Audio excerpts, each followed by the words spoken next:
Naghahanap ka ba ng motor na pipwede sa patag at pipwede sa kabundukan? Pipwede sa kalsada at pipwede rin sa putikan? Tiyak na magugustuhan mo ang Honda XR150L. Silipin natin ngayong araw. Tara!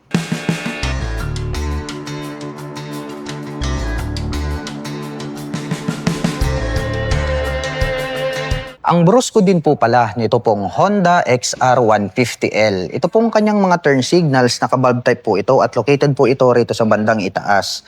Naka-bulb type din po ito pong kanyang high beam at low beam. At ito pong kanyang front face cover ay converted na rin po ito bilang little visor. At napakataas po nito pong kanyang front fender. At ito po ay gumagamit ng traditional telescopic fork na black color para po rito sa kanyang front suspension.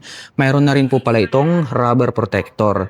Naka-single rotor disc brake with 2-pot caliper na Nissin brand. At ito po ay naka-spokes rim set. At ang sukat po ng kanyang gulong rito po sa harapan, ito po ay mayroong sukat na 90 by 90-19.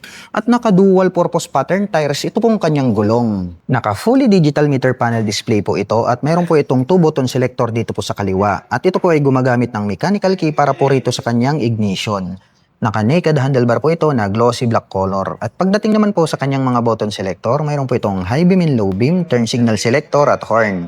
Habang nandirito naman po sa kabila, ito pong kanyang electric starter. Itim po ang kulay nito pong kanyang mga handle grip at black color din po ito pong kanyang clutch lever. Itim din po ang kulay nito pong kanyang front brake lever. At ito pong kanyang fuel tank ay glossy black po yung kanyang pagkaka-finish. At ito po pala ay mayroong fuel tank capacity na 12 liters. At mayroon naman po itong fuel consumption na 45 km per liter. Ang angas po ng pagkakaroon niya rito ng extension cover.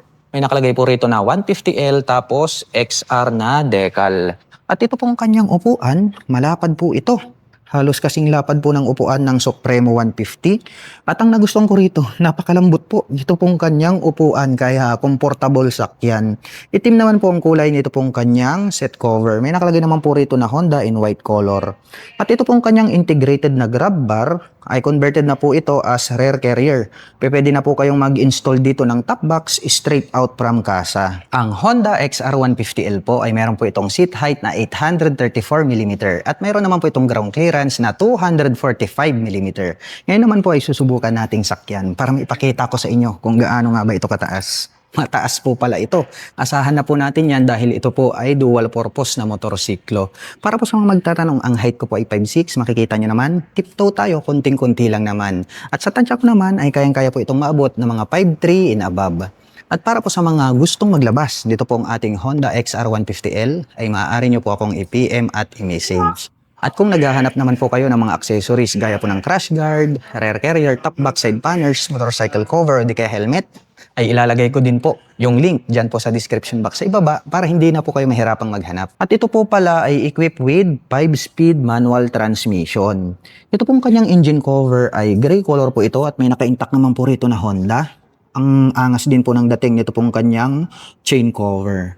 At ito pong kanyang pillion step para sa ating rider at back rider ay metal po ito. At nagkaroon po ito ng mga rubber cover on top. At metal naman po na tubular ito pong kanyang side stand at wala po itong center stand. Meron po pala siyang susian rito at meron din po siyang susian rito sa bandang itaas na parang additional pocket. Metal din po ito pong kanyang swing arm at meron po siya ritong chain protector at meron po siyang chain guard. At ito po pala ay gumagamit ng monoshock absorber para po rito sa kanyang rear suspension. Silipin naman po natin ito pong kanyang taillight.